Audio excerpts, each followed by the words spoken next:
Welcome to Some Things Considered, the podcast where we are obsessed with story. We celebrate creativity and we talk to cool people to find out what makes them tick. I'm your host, Sean Murphy. I'm an author. I direct the Center for Story at Shenandoah University, and I run the nonprofit 1455 Lit Arts. For more about me and what I do, check out seanmurphy.net. Hey, everybody. Welcome back to Some Things Considered. This is the podcast where we're obsessed with creativity and we celebrate storytelling. And I talk to storytellers. The best part about the different hats I wear is I seek out and have been fortunate to have met and talked to a lot of really interesting people. And the recurring theme in this podcast is story and how it operates in culture. I never invite anyone on that doesn't fit that, but there are times where it's such a slam dunk that I'm giddy. Today is absolutely no exception. I've really been looking forward to inviting Sara Stibitz on. Let me introduce Sara and then we'll jump in. And this is an abbreviated bio, by the way. Sara is a New York Times best-selling collaborative writer and coach. Many of her clients' books have won awards from Nautilus, Bloomsbury, Axiom, Reviewer's Choice, Indie Excellence, and Independent Press. Her book, Writing on Purpose, An Essential Guide to Writing a Book That Matters, published earlier in 2025, and her amazing Substack, A Ladder to the Stars, is, in my not so humble opinion, an invaluable point of reference for anyone interested in story or who tells stories themselves. So, with that said, Sara, you can understand why I'm so excited to talk to you. Thanks for being here. Thank you. What a warm welcome. I really appreciate that enthusiasm. Well, it's very genuine, and hopefully it'll be on display abundantly throughout. Um, I mean, here's my opening salvo. I really do consider you a master of story in all caps. To unpackage, well, what do I mean by story? What do I mean when I say everything story, how story operates? I think it would make more sense for you to talk a little bit about how you engage with story and how that's kind of become central to the different hats you wear and the kind of work you do. But like, how does Sara define and practice story? Yeah, that's a really great question. I feel like I could talk about that for hours. Story, I think we have to look at it through a couple different lenses, even though it's essentially the same thing. And you pointed out a line in an article I wrote on my Substack that a story is a way of smuggling in a complex idea wrapped in a narrative. And I think that that's true whether we're looking at the personal stories we tell ourselves, the stories we only tell ourselves, the personal stories that we tell other people about our lives or about life or our family, and then even the way that we think about story out in the culture, out in politics. Um, so I think a lot about how stories really impact us on a really big level and the stories that are floating around, as well as how we use story in our daily life to either help us or harm us, right? I think a lot of the stories that we tell ourselves are actually very harmful stories. Um, so, coming back to your question, what do I think story is and how do I think about it? I think stories are the underpinning. Like, we really don't learn or convey information without telling some kind of a story, even if it doesn't appear to have a beginning, middle, and end. Yeah. Even, a couple of lines on on a newspaper headline or a social media headline tells a story. I always think of Ernest Hemingway's six-word story, and I'm not going to get the six words, but I think you know what I'm talking about, and I'll say it. It's something like "baby shoes for a sale," period, never worn, period. I think, right? Yep. Six-word A story. Yep. six-word story, and that tells it gives an entire emotional landscape and experience right there. So when I think about story, especially if I'm coaching clients or editing work, it's always what is happening with the words that you're using, right? We have to think out about a technical level, but also what is the meaning that you're conveying? And more importantly, what's the meaning you're conveying that you don't even know is there? And so I think anytime you're working or thinking about story, it's you have to come at it from a multi-layered, multi-perspective angle. There you go. And I think what we'll weave around today is this real intersection between story in, say, the corporate business sphere and the creative sphere. There's a tremendous amount of synergy there. But when we start talking about how one masters or builds a life around these endeavors, there's different skill sets required. But I think you touched on the key thing, right? Which is you have to make someone feel. Mhm. And I think that whether we're talking about business, art, or politics, or really anything in between, the stories that don't resonate or don't move people might be very articulate, they might be very well written, but if you're not able to evoke that feeling, which the Ernest Hemingway, like that's a Yeah, masterclass. right. So few words, no description, but it absolutely makes you feel. I think that's where your sweet spot from reading your Substack. And I don't even want to say it that way because you don't have a sweet spot. You really cover a lot of ground, but your sweet spot seems to be understanding the nuances of how different stories work in different contexts. Um, uh, so, speaking of A Ladder to the Stars, it focuses on helping writers with questions about craft, the publishing process, using writing as a medium for healing and transformation, and building a creative practice. So, in short, your MO, I think, is how one cultivates a life with story. Maybe talk a little bit about how you advise, say, a young student wanting to write versus, and I know this is your wheelhouse, like corporations that are looking for better branding, better messaging. Again, I'm imagining some of the strategies are similar, and yet, I guess what I'm at pains to point out is that there's also a lot of difference, even though they're all stories. Yeah. Okay, interesting. So how I would talk to a young student, and especially if I think about story as it is or as it emerges in their creative process versus someone who is older, who's been in corporate America or been an entrepreneur who's trying to write.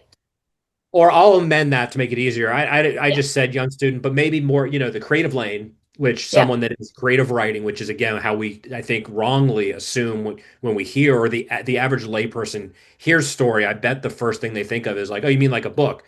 But what we're going to be talking about today is story can be all of these different things, but to do them effectively, the creative lane is using different skill sets than say a corporate ad or a campaign. Yeah. So I think the first thing I say to anyone, no matter what age they're in, what I'm noticing, I've noticed for years in my work and especially now lately, it seems like there's a lot of advice that says you have to be creative in this way. And a really strong example of that are the writers who say you have to show up with consistency every day. You sit down at 6 a.m. or 9 a.m. and you write till whatever, hour and a half, 3 hours, and that's what you do to be a writer or to have a creative life. And Yeah. and that's just one of the many messages that we receive about what we're supposed to do. And I notice that in work with clients and even just friends who are coming for advice, the first thing we have to do is sort of unpack all of the garbage you're coming with. Like, what ideas do you have about creative life that are not in alignment with you and your actual rhythm and that actually keep you from doing what you want to do? So, for example, a client came and said, and they wanted to write. They didn't need to write a book. They needed to establish a writing practice. They wanted to tell some of their life stories, things like that. And they had this idea that they weren't going to get anywhere unless they had some sort of daily rhythm. But their life really did not align with that. Neither did their creative flow. And so Yeah. after some digging, we had to unpack that this idea that they've absorbed from the general public and from other artists and writers is actually inhibiting them, and they need to let it go. And what they really do, they get very inspired at night. After their kids are in bed or after their daily stuff is done, they at 9 p.m. something comes and they all they need is 40 minutes to just really spend some time nursing that and Yeah. and bring it forth. And so one of the big things is first unpacking that belief that you have about what it is to be creative or what it is to be a writer and asking, where did I pick this up and is it mine? and then letting it go in favor of your own creative rhythm. I think that's thing number one. That's really important. And then when it comes to storytelling, I think we absorb, again, we absorb all these ideas about what storytelling is. For example, everyone knows about the hero's journey. Right. At this point, we've been Yeah, beaten to death with the hero's journey. Right? totally. Like a little tired, right? But we think that every story needs to be told with this viewpoint or with this arc. And so the other piece of it is like unpacking what you think a story is. Sometimes you've got to let that go in order to write what's really there. You're not always going to fit a hero's arc. There's not always some big insight, but you still need to write the thing before you're even going to discover what's there, what's the meat of it. So letting go of those preconceived ideas is often the first place to start.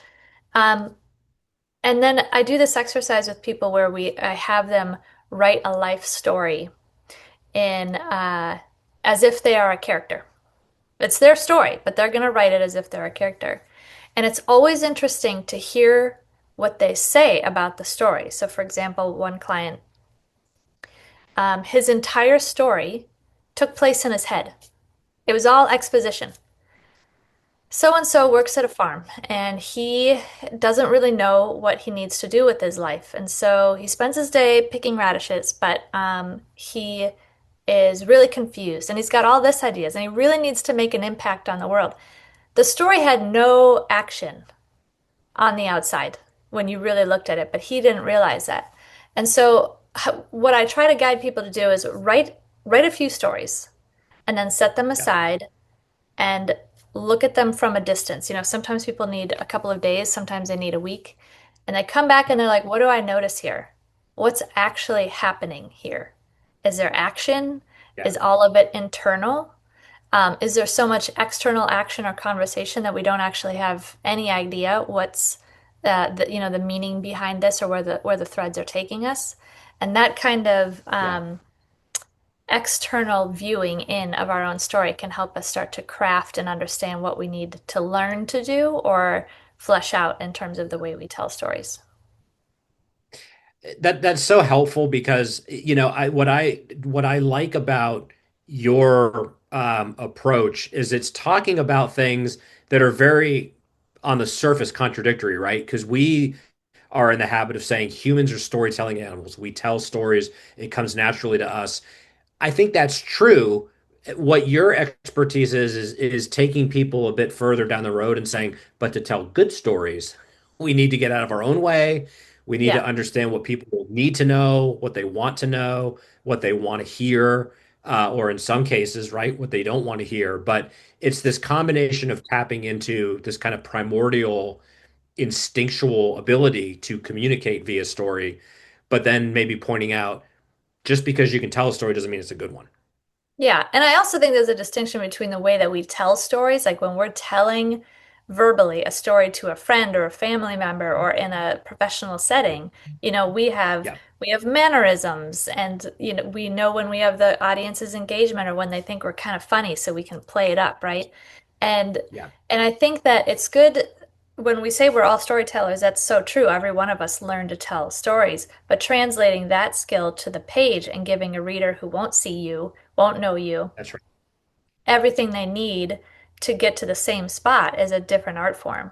And so that I think it always takes a lot more depth and understanding of what's showing up on the page.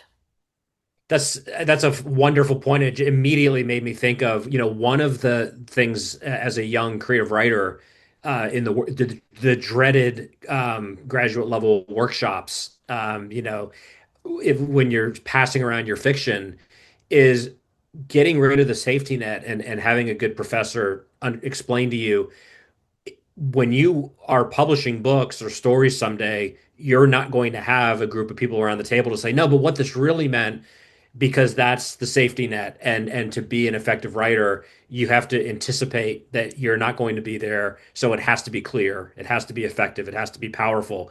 Things that are very easy to understand, but much more difficult to actually do. For sure. And I mean, in today's world too, we're not all writing books of fiction or nonfiction, right? Most of us are posting shorter pieces for social media or for Substacks or blogs.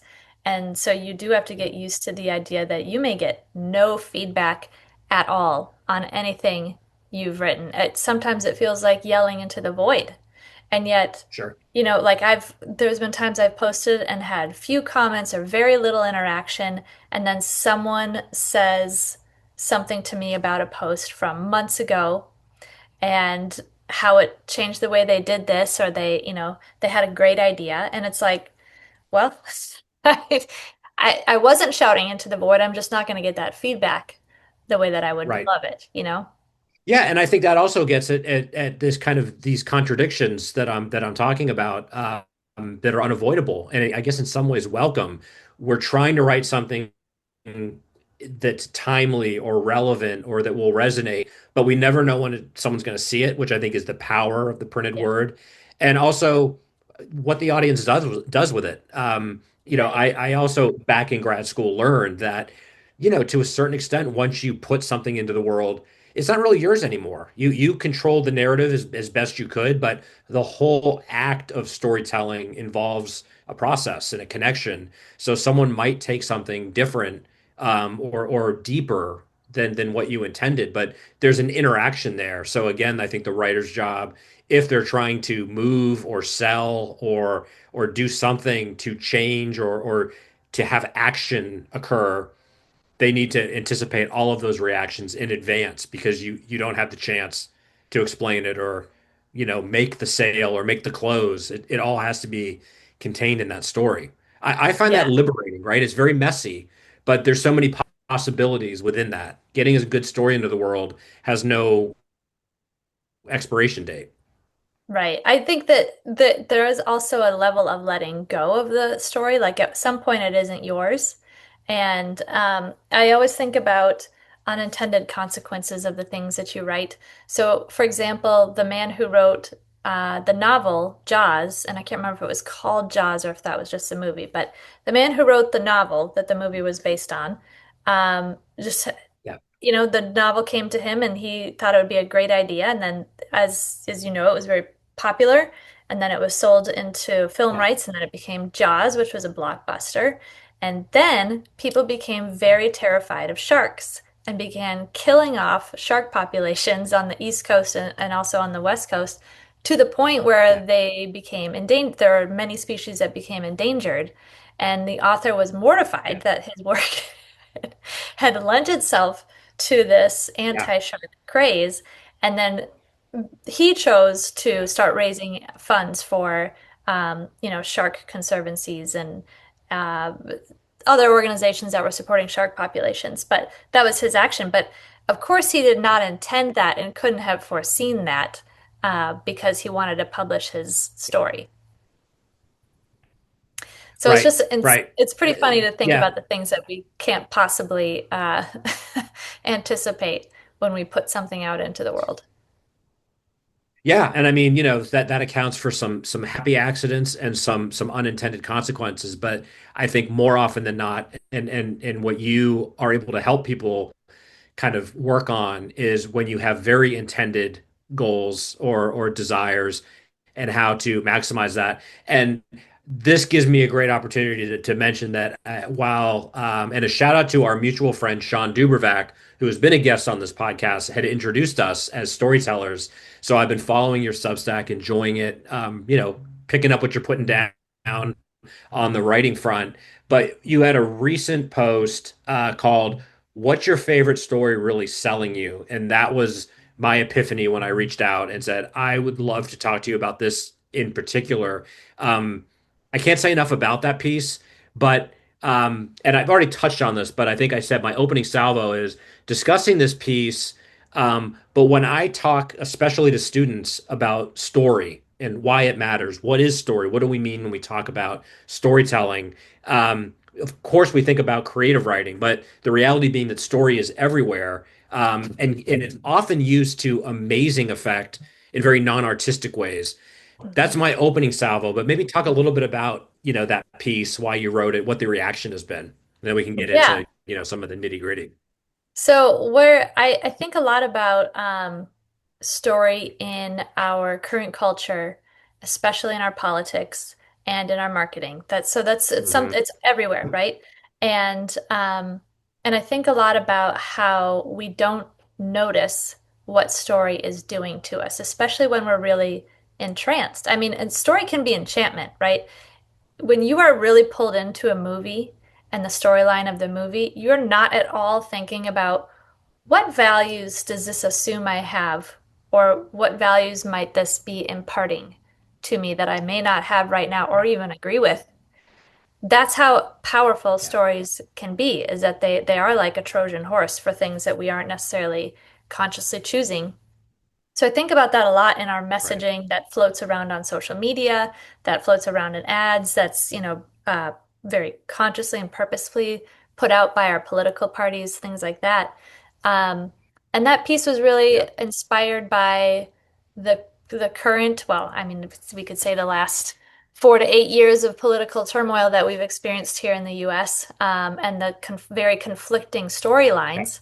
And the fact that we have people in the US who seem to believe very different things, or who will look at one event and, Yeah. we'll all come out with very different narratives, as a function of who we're listening to Yeah. and the people who are telling those particular narratives.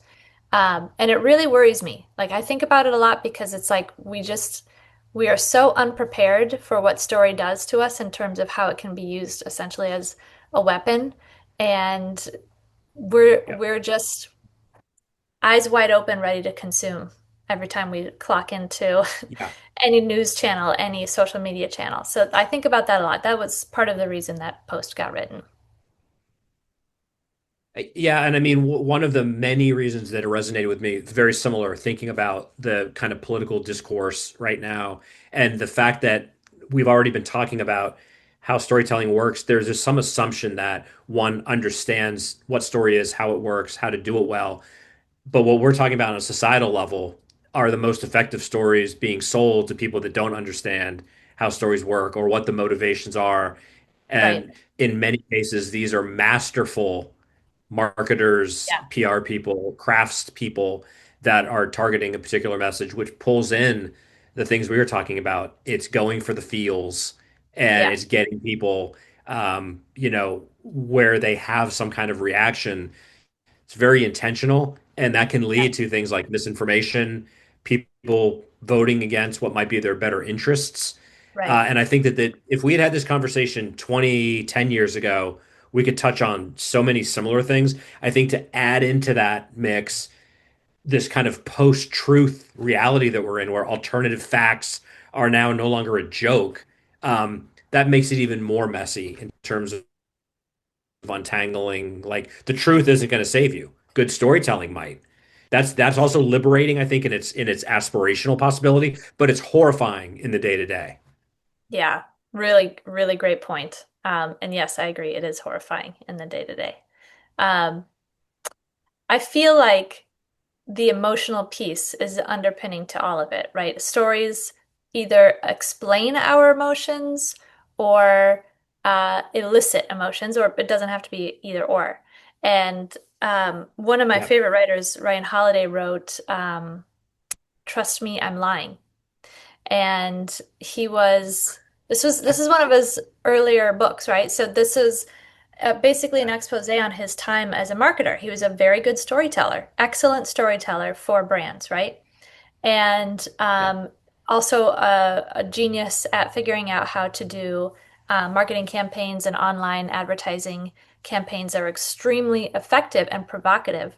And so, Trust Me, I'm Lying was an Mhm. expose of, I mean, he named names. He named names and named news organizations of, and I won't get into details, but the way that they Yeah. manipulated headlines and stories and things like that. And this was, I think he published it in like 2012, 2013. So this is before we really even understood how deeply social media was going to affect us. And he was really talking Yeah. about news. And he was saying that they're really opting for anger and fear. Like those are the things that they know drive clicks, that drive shares, all this stuff. And so they're tuning this up. this was before social media really blew up as a medium of like sharing news, sharing information, things like that. And now we have, Yeah. what he was saying times, 200, it feels like, where everything is Yeah. optimized for your fear, for your discouragement, for your anger, and now you have to be the one who chooses, I'm gonna put the story down, or you know what, the story doesn't even make sense, or I have to choose Yeah. not to engage in any of these stories, is ultimately where I've been lately. I'm not sure how to engage with any of this with any level of truth. Yeah, and so getting into kind of trust of the media, I think that's such a double-edged sword in the sense that I think people on both sides of the political aisle have started to, increasingly lose faith in this institution. And in some cases, it's absolutely by design, and certain players in the world benefit greatly from that mistrust. So it's important to both understand that, but understand that sowing the mistrust is also a very strategic manipulation. It makes me think when I was reading your piece, and I think this scene lives rent free in my head. There's a great movie by Michael Mann called The Insider that came out right at the end of last century, and it's about the 60 Minutes expose on the tobacco industry. And Hmm. basically, if you haven't seen the movie, long story short, they get an insider from the tobacco industry that says, "Oh, we absolutely were making these more addictive and lying about it." And CBS gets the story and realizes Big Tobacco's gonna sue us. So there's an epic line in the movie where the guy's trying to unpack this and he goes, "So what you're telling me is that the more truth we tell, the more dangerous it is for our news organization." And the people are like with a straight face, "Yeah, so we can't take on this story." And to me, it's things like that that begin to show what the 21st century has wrought. Like even the notion of truth is like, but is this going to get us more clicks? Is it going to get us more money, or Right. is it going to get us sued? Where I think in a saner time, outright lies were how you got sued. The whole notion of truth getting you sued is like all bets are off. And it really does get down to who has the deepest pockets and who can tell the best stories. Right. And it filters down to the personal level too. I mean, don't we now have the idea that, okay, two people in a relationship, familial or romantic or friendship, whatever the relationship is, something happens and, well, this is my truth and the other person has their truth. And now we can't meet anywhere in the Yeah. middle because there's no room for the ambiguity of like, well, there's your version and their version and then the version of what actually happened. Right. So truth is weirdly like takes a weird primacy and it's not even objective truth really. Right. I've never heard anyone lay it out that succinctly. That's kind of chef's kiss, the whole notion of truth. Never mind media, like on our current Right. kind of discourse, truth is now almost has become a buzzword as Yeah. opposed to like a noun. That's deep. So I'm looking over the precipice of that rabbit hole, but I'm going to pull us back because I'd be Yeah. remiss if I didn't get you to talk about some of the specific things you talk about in that piece. Um, and you name some names that everyone's going to be familiar with. To me, there's a lot of examples. I mean, myriad examples, but to me, like kind of the Twin Towers. Speaking of late 20th century, of kind of advertising prowess would be Nike and Apple and Right. how they didn't just sell products, they sold a story. And again, Yeah. in your piece, you very kind of in short order, better than many writers I've seen, unpackage that. It doesn't take a book in like one Yeah. post. Talk a little bit about how, because we talked earlier, right? Kind of high level, understandably, like it makes you feel. Yeah. And I can see someone saying, all right, but what do you mean by that? This is what we mean by it. So talk a little bit about those or any other companies you want to mention. Right. So in the piece, I talked a little bit about how companies use storytelling to sell their product. And it's not like Nike says, Yeah. hey, we have superior zippers in leather, right? That's not at all what they've ever done.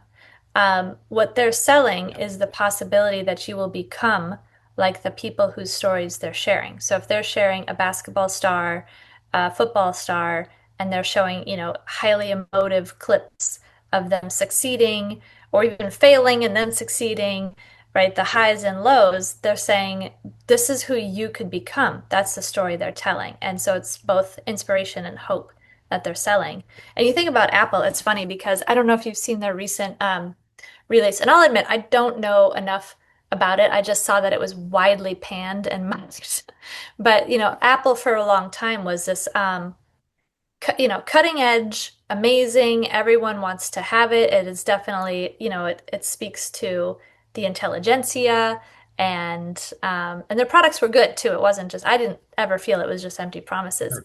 And then and then there's, Yep. when a company loses the story or loses the storyline. And so their recent product, um, it's essentially like a sock for a phone. Did you see this? No. No. Okay, so I mean, it's like a knit sock for a phone. And Okay. the reviews of it were just, I mean, hilarious. And also, like, these people have Right. completely lost the plot because and it's not called a sock, okay, that they're not actually marketing a sock, but that's what it looks like. But where does that fit Right. into their story? It was a complete flat note in their story. It doesn't even Yeah. remotely fit into their image of people who know how who have technological prowess and cutting edge creativity. It was like Yeah. we've completely lost it. Or even, I also mentioned Tesla in there. For the longest time, the story about Tesla is this is the Yeah. um, modern equivalent of tree hugging, right? Like we can save the planet through electric vehicles. And Yeah. Yeah. they had a great storyline. People really bought into that ethos, and they still managed to be cool cars. Like, Prius isn't that cool. And but Tesla is. And then their Yeah. leader kind of shot Yeah. them in the foot with his antics and involvement in politics. And that storyline got Right. dropped real fast, right? Now that company is not in the same place that it was, and now they're going to have to create a Yeah. new story because that story just won't jive any longer. Um, so I think it's really interesting to look at how we think about stories in marketing. I mean, it's some of the most creative story use there is out there. It's also widely abundant, so it's a easy place to study as well. It totally is. And, for me, distilling the whole Apple story thus far is the audacity to have ads that say think different, the genius of pulling off that high wire act. But I wonder, kind of per what you were just saying, if everyone then has a smartphone or pretty much everyone has anointed Apple, it's tough to keep selling yourself as think different if everyone's Right. doing it. So that's an inherent challenge. Although it's a Huge. challenge most companies would want to have, right? Like we've reached ubiquity and we've made billions. Now we Yeah. need to tweak. So that's a good problem to have. But I think your Tesla is very on point because again, without needing to get into politics or either side, I think Elon Musk is a perfect example of that was a story that both told itself and sold itself. So he was genuinely seen as like this self-made outcast that was trying to change the world for the better. Never really stood up to scrutiny, but Right. then when someone gets in their own way and steps on their own brand, Yeah. damage is done. So Right. I love that there's the human element there, but also the powerful marketing dollars um, that were selling the story of this, ostensibly iconoclastic figure and company. And people are seeing that it really isn't about that. Yeah. Yeah, and I think that we talk about this in ways that are like I think three of the or two of the three examples I gave there were kind of crash and burn examples, right? Apple's recent crash and burn, Tesla, and then the most positive one I gave was Nike. But we can use story positively for ourselves as well as if we're, trying to market our own work, which is always important as writers or creatives. That's a huge piece. As business owners, if that's Yeah. what we're doing, or even if you have a full-time job, you're still marketing yourself and having to come up with here's the story, here's the emotion behind this change that we made. So I don't think stories are always misused in a business or marketing context. I think they can be really powerful if they're really well thought through. Yeah, and I mean, I think to the same point, right? There are people that get behind, say, a mom and pop store or an independent, press, an independent record label. These are stories that have that kind of ring, and I think that gets to a word that seems to come up in this podcast all the time because I think it's unavoidable, which is authenticity. And I Right. think a story that either is being sold as authentic or just appears and is backed up by actions as being authentic, that is ultimately, the arbiter of what people are going to gravitate toward. And I think in 2025, I certainly would tell anyone that was using narrative and story, authenticity in an age of AI, in an age of you have to fake news, authenticity carries more weight than it ever has, even if it's more kind of under duress. So Hmm. maybe talk a little bit about how you have, worked with clients and how getting in touch with an authentic story doesn't need to overcomplicate, the message. Yeah. I think that's a really good question, how you get in touch with authenticity. It kind of goes back to something I said earlier about not forcing it to fit a narrative that isn't there. So, for example, a client I'm working with right Yeah. now is writing a memoir of his spiritual exploration of his trauma, of his childhood trauma. And we were looking at the Hmm. end of the book and the pieces that would fit there, and he's like, I don't have a neat ending. Like there's no huge aha. And there is an aha. There is like a climax of the book. But the story, it doesn't neatly end. It's not like, oh, everything is better now. My marriage is perfect. Right. My relationships with my children are completely spotless and untroubled. Like that's not the outcome. And so Right. what we talked about was like, why can't it reflect life? You can talk about the way that you have changed throughout the narrative without pretending to the reader that all of your life problems are completely erased or vanished or different. You can even say, like, Yeah. hey, I still struggle with this, but you know what? I don't clench around it the same way, or I don't react to it, or my relationships are Yeah. fundamentally different because I value them, even if they're not easy, Yeah. right? So I think there's this willingness to say the ugly thing, the hard thing. Like there's no perfect ending here. I don't have all of the answers. Here's what I did emerge with. Here's what is different for me at the end of all of this. And I think that's if you can stay as close to the bone on that, you're doing a pretty good job. I agree, and I think the other key word that comes in my mind while you're describing that to get to arrive at authenticity usually involves some level of vulnerability, and Yeah, being able to be vulnerable conveys authenticity because it's risk taking and it's not being shoehorned into a pre-approved narrative. I mean, whether it's a movie, a book, anything, if I'm sensing the kind of forced happy ending or the tying up of all the, you can either see an inauthentic storyteller operating yeah, or immature writer or a cynical one that's saying, but marketing says if we have the happy right. ending, that's gonna. So dealing with that, it's in some ways, and you said this right at the outset, and I'm so glad you framed the conversation that way. When you meet with clients, you're talking about how do you even access your story and getting some of that baggage, some of those formulas cleared out. It helps to arrive at a place of authenticity when some of the kind of cultural and societal baggage are removed. That's Yeah, probably as big a hindrance to good storytelling as anything else. huge. I'd say the other piece of it too is really being willing to see yourself. Right. And I don't know if you've had this experience where you write something about your life and maybe you leave it alone. Like you leave it alone for a couple weeks or months or years and you come back and you see, Yeah, I really didn't understand the problem here. The way I told this story was from a very specific viewpoint, and yeah, I've since healed, or I've since gotten a different understanding, or maybe I have more yeah, pieces to the puzzle than I did before, and I never could have written the story that way at that time. And I don't think it always requires time, but it does require the ability to see things nakedly, including your own motivations. I think that's what people really don't get. What was I yeah. really motivated by here? Not what I would like you to think I'm motivated by, or even what I want to think I'm motivated by. what was I really doing? Yeah. And it's like how cleanly and how quickly can you get to that truth? Some people can, rip that band-aid off real fast. Others really need a time or a slow guided entry before they're going to be willing to look at it because it can be um, you said vulnerable. It can also be hard to see those pieces of ourselves. I don't think that kind of work comes without some self-reckoning.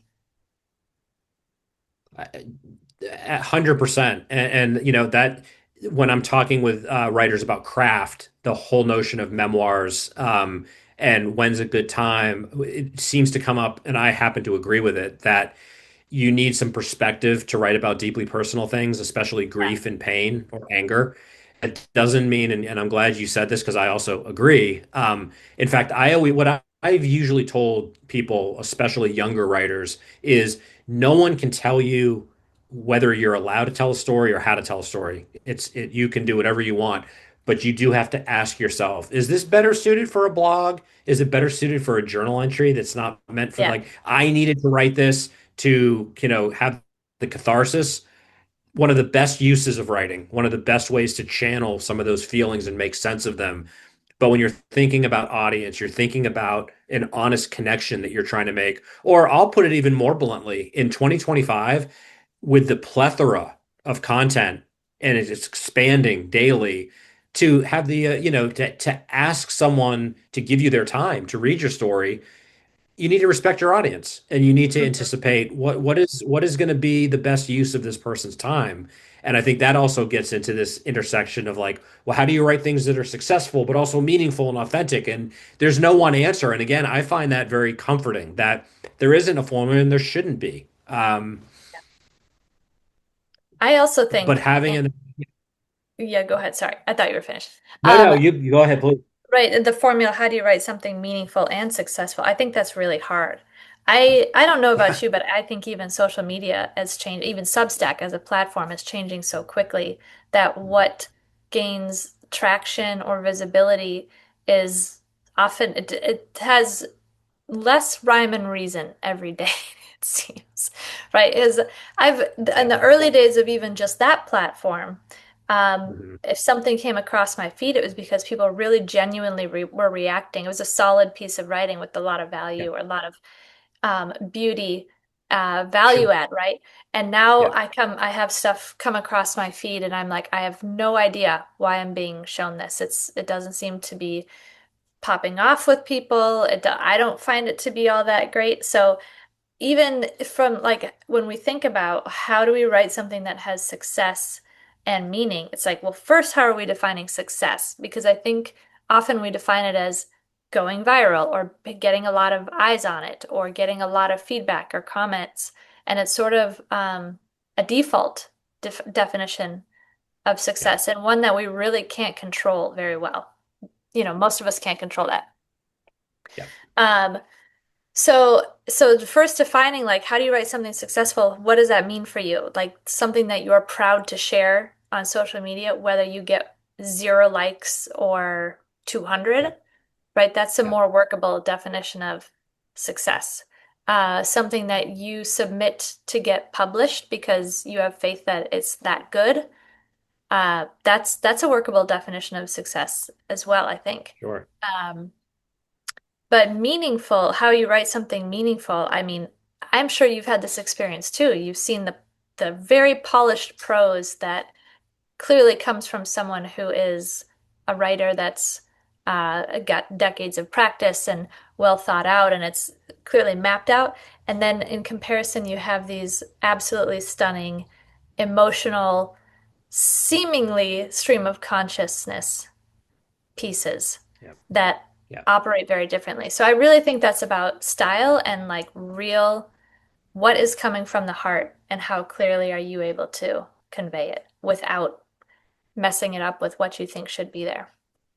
What do you think should be there? Yeah, for sure. And you mentioned Hemingway earlier. I think it was also Hemingway who said, write one good sentence, write Yeah. one true sentence. And I mean, there's so much there. One true sentence will lead you to, a doorway that if you walk through is about vulnerability and authenticity. And I appreciate you mentioning the tenuous ways that we define success, because that could become a cultural discussion, it could become an industry Right. discussion. But for me, when having edited, thousands of words as well as having written a lot of words, and as a voracious reader, I can usually tell right away whatever the intent is, where someone's coming from.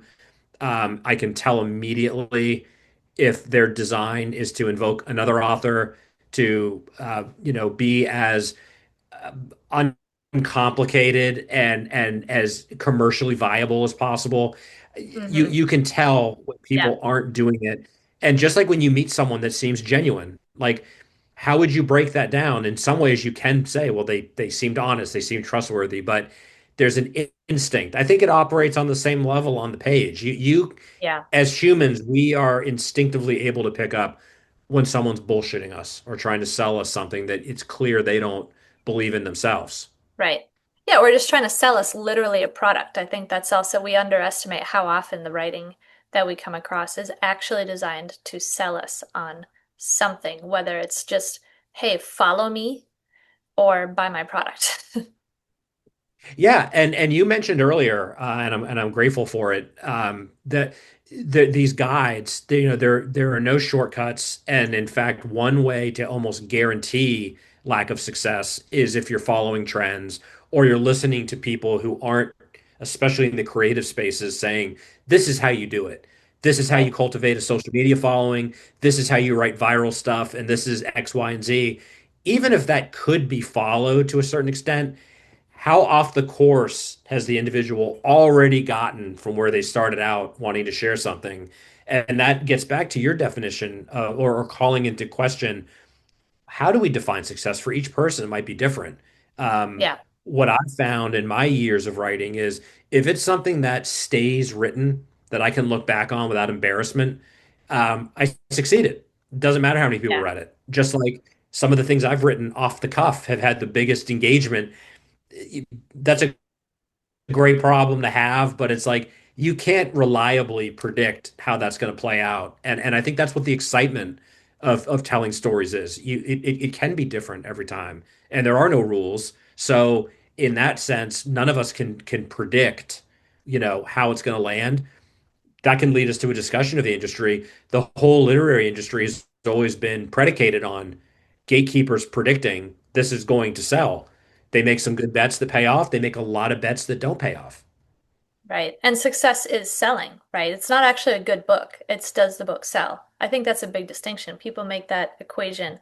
Well, if the Yep. book is selling, it must be a good book.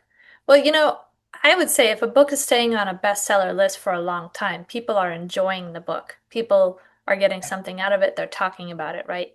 Um, Yep. but we can also look at books that sold for other reasons. Sold because the author was not famous but infamous for something they did, or because they orchestrated the sale of their own books, right? That's a Yeah. common practice. And so I think Yep. the industry standard of a book is successful if it's selling at a certain rate. It kind of Yep. assumes that a good book will sell itself because it doesn't. I mean, most authors think that, and it just is not true. The only thing that sells the book is the author, and then the people who read it, That's, who recommend it. yep.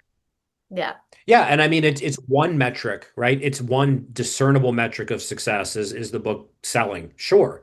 But that's like saying if you have the highest paying job, that's the job you're going to like the most.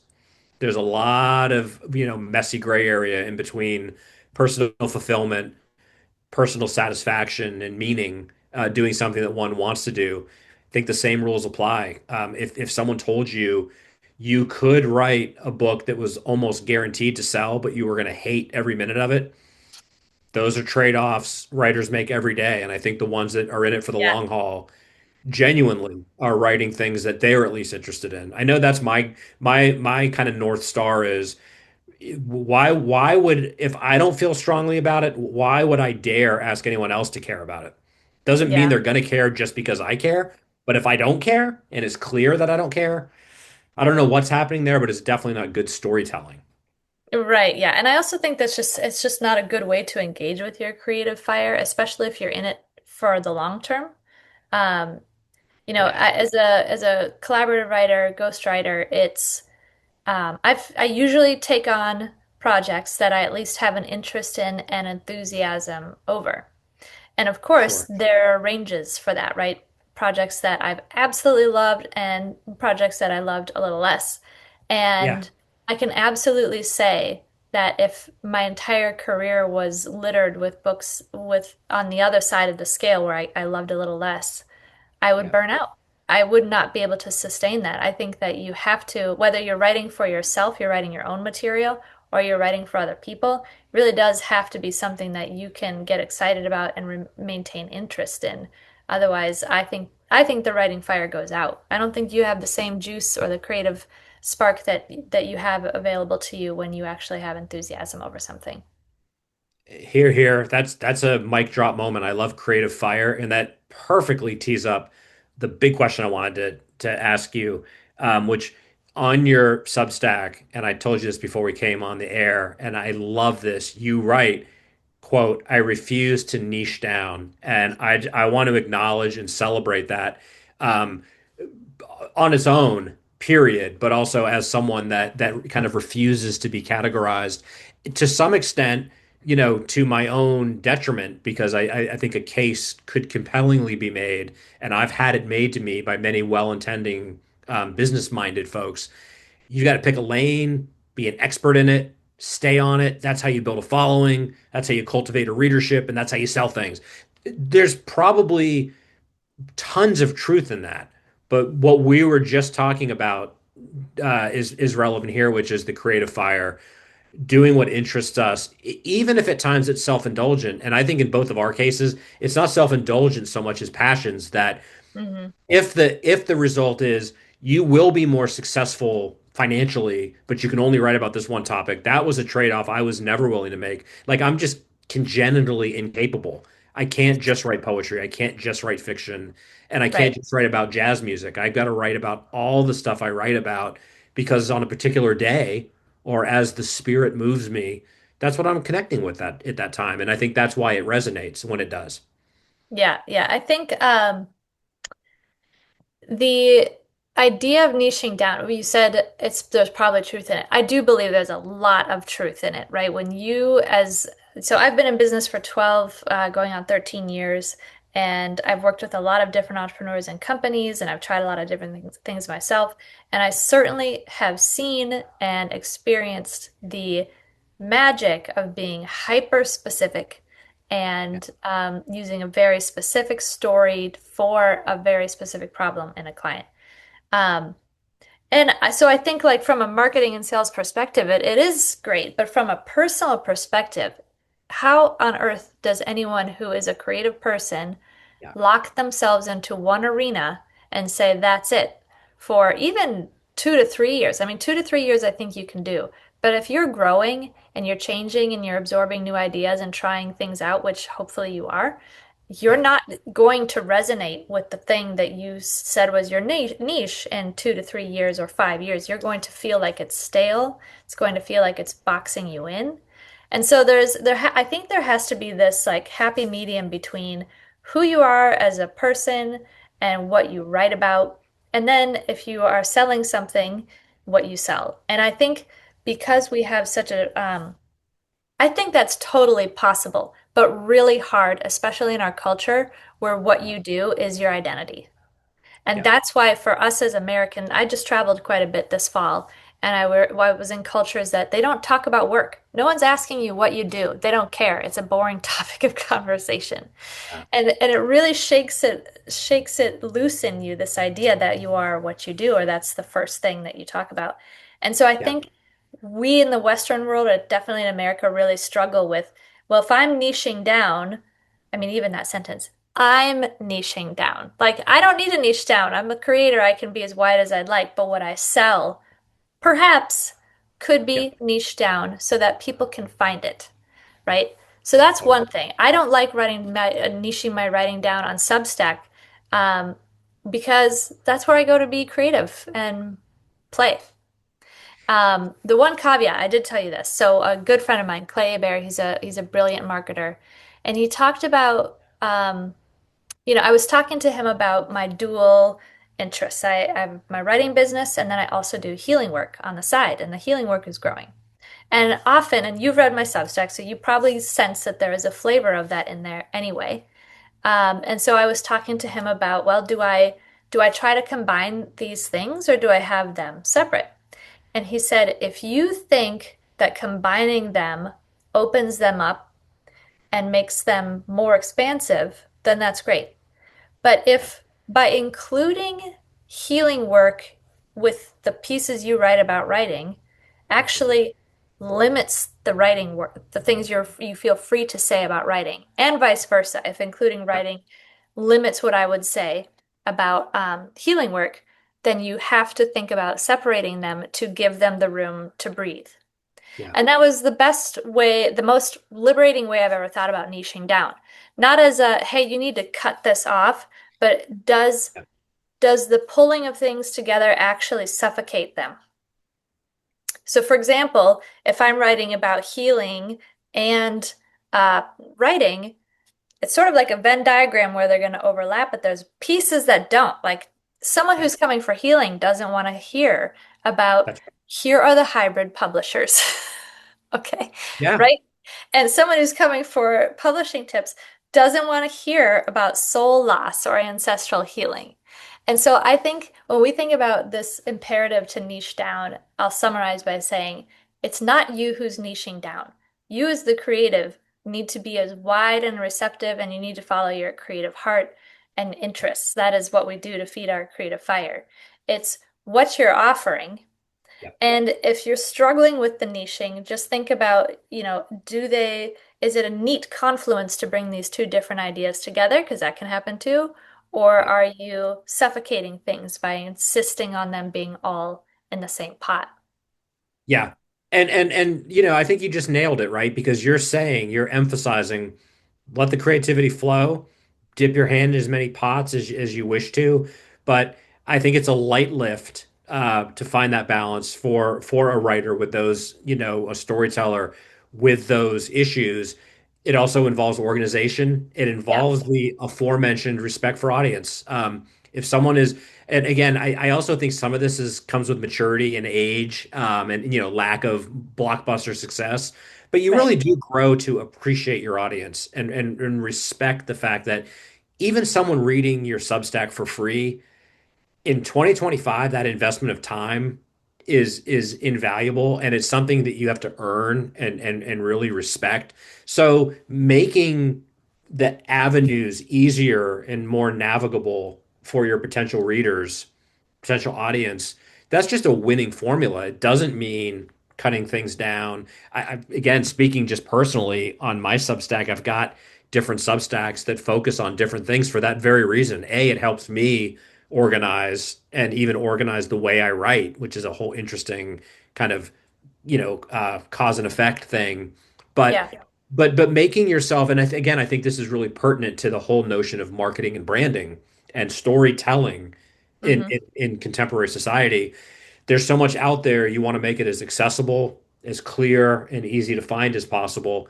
But if you're someone that can offer a lot of different things, more the merrier. That's a win-win. Right. I think it's all about how you let each thing inform the other. Yeah, yeah. Well, and I think what I get above, I mean, so we've covered some good ground here. You as a master, as someone that can help, who understands story, helps us understand story. There is an aspect that where I see the confluence in a very positive way with the healing and the writing and the coaching and just the creative expression that you have as a very good writer. Mm. There is an outward looking impetus behind all that. You love teaching, you love Yeah. the engagement and the connection. Again, I mean, to me, that's totally positive and transparent. I won't cast aspersions on anyone where you can tell this is a transaction and I'm looking to monetize. Okay, more power to you. But with you, there is a very genuine sense of you're there for it. You're there to engage, and it makes you happier if you can share knowledge, bring people into the tent, have an engagement, have an exchange. That seems very important to you. Yeah. I definitely get fed off of teaching. There's something about that, the interaction, the questions. I love to share stories. I've had some crazy publishing stories, so I like being, and some hard knocks too. So being able to share those means that someone gets to benefit besides me, someone besides me gets the benefit of learning from that wisdom and taking it and applying it. I also think, being a writer, it can be very solitary. And I like my solitude and my alone time, but it can, you have to create other pathways to connect with people, especially when you work for yourself. So having opportunities to teach and to work with people or groups on their writing projects or on their creative path is always really rewarding. Yeah. Yeah. So, I mean, I think to sum up a lot of different threads, it's clear that, you know, do what you love and walk the walk. You write about and coach and teach about building a creative life, being a better storyteller. This is kind of your life story, right? You're in this for the long haul. You've already shown you can do it. When I think about you, I don't worry that the Substack's going to stop publishing or that you're going to stop doing the things you do because you've been able to cultivate this beautiful balance of you're good at it and have been successful, but more importantly, it obviously feeds you. Yeah, thank you. I appreciate that. Yeah. And it's interesting too, the exercise of putting my work out there also changed my definition of success. So we talked about that earlier in the conversation where when you start out, you're kind of like, okay, am I going to get more followers? Am I going to get a lot of likes or interaction? And really, I had to rewire it to my definition of success is repeatedly coming back and having something to publish every week. Um, and then at one point, it even changed to, can I even be so prolific that I am scheduled out, 5 or 6 weeks in advance? And the success has come in the form of new relationships, new connections. This is a new connection here. Some clients have come through as well. So it's been really gratifying to use my creative practice as a way to grow and move past the need for validation, but also to make connections with people. That's as genuine and wholesome and compelling a definition of success as I could ever think to hear. For me, I would just add, and how I look at it is as it relates to that very topic. For me, thus far, the well has not run dry. It doesn't seem like it's going to run dry, and I've learned to really be humbled by that gift. And I don't even mean gift as a good writer. I don't even go there, but just that it's a gift from the world to have ideas, to at least have the facility and the impulse to want to make sense of that through writing. Yeah, And what I've found is it has made connections, it has enabled conversations. So I think what we've been able to eloquently articulate is there's no one path towards success, nor should there be. But if you're doing it the right way and in a way that's meaningful, there are a lot of different ways, and all of them are nourishing all these different levels of success. yeah. And I also think that it's a way of having your own voice. So I assume you work with lots of different writers in different contexts. As someone who has often written on behalf of other people, as well, a lot of my colleagues are ghostwriters or people who write using a company's voice, right? And so finding the definition of success for them after having some commercial success or being able to, erect a business that can last. Yeah. The next piece of success is being able to have a place for their own voice without it being inhibited or directed by an external need for an outcome or a marketing line. So I think that's another piece of it. Being able to Yeah. maintain a way to nurture your own voice without influence from others. That I can't think of a better way to conclude other than to say I've got two questions Sure. to in conclusion. One, we didn't cover everything, so I look forward to talking to you again as often as we can and going forward. So Of course. open invitation for that. And two, although I'll put this in all the promotional materials, people that are watching right now, how can they find you online and discover the world of Sarah? Yeah. You can find me at sarastibitz.com. That's a site where you'll see a lot about my writing and coaching services. You can find me at A Ladder to the Stars on Substack. And yeah, feel free to reach out. I'll leave my email address with Sean, and he can share that in the show notes as well.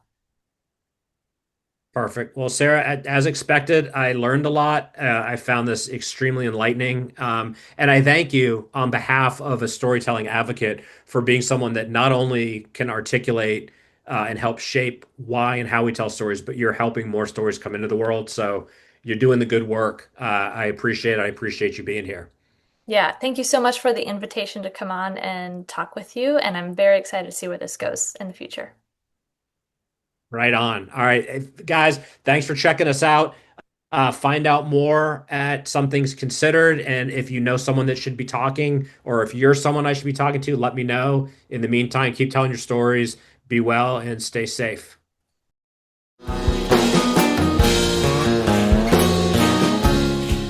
Thanks for tuning in to Some Things Considered. Find out more, including how to be a guest, at seanmurphy.net. Reminder, we are obsessed with story and celebrating creativity. Also, we're here to advocate for the arts by any means necessary. Drop us a line, get involved, and support our creatives who are the lifeblood of our culture. I'm Sean Murphy. See you on the next episode of Some Things Considered.